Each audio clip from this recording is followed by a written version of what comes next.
ایک اور سوال جو مطرح کیا جاتا ہے، کس قسم کے جانور کی قربانی کی جا سکتی ہے، یا کون کون سے جانور ہیں جن کی قربانی کی جا سکتی ہے؟ قربانی کے جانور کے لیے آپ بھیڑ، بکری، گائے، بھینس اور اونٹ کی قربانی کر سکتے ہیں۔ اب ان سب کے لیے ان کی عمر کی شرائط ہیں جو واجب قربانی کے لیے ہیں، لیکن مستحب قربانی کے لیے سے عمر کی کوئی شرط نہیں ہے، لیکن آیت اللہ سیستانی کے نزدیک احتیاط واجب کی بنا پر عمر کا لحاظ کیا جائے۔ اب احتیاط واجب کیا ہے؟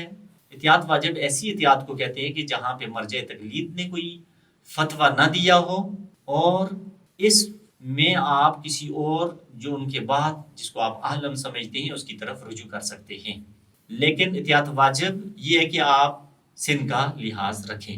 سوال یہ پوچھا جاتا ہے کہ کیا نقص اور عیب والے جانور کی قربانی کی جا سکتی ہے؟ اس کے لیے ہمیں پہلے یہ سمجھنا ہو کہ وہ عیب کون سا عیب ہے۔ مثلا سینگ کا نہ ہونا، کان کٹے ہونا یا کان کا نہ ہونا، اسی طرح مریض ہونا، کمزور ہونا، یا اس کی کوئی اور بیماری اس کو لاحق ہو۔ تو کیا ایسے جانور کی قربانی کی جا سکتی ہے؟ تو اس کے جواب میں جو علماء فرماتے ہیں، مراجع اعظام فرماتے ہیں کہ ایسے جانور کی قربانی مستحب قربانی جائز ہے، اس میں کی کوئی مشکل نہیں۔ اسی طرح ایک اور عیب جو ہمارے معاشرے میں زیادہ رائج ہے، وہ جانور کو خصی کر دیتے ہیں، اور یہ سوال پوچھا جاتا ہے کہ کیا خصی جانور کی قربانی کی جا سکتی ہے؟ تو مستحب قربانی کی جا سکتی ہے، کوئی مشکل نہیں۔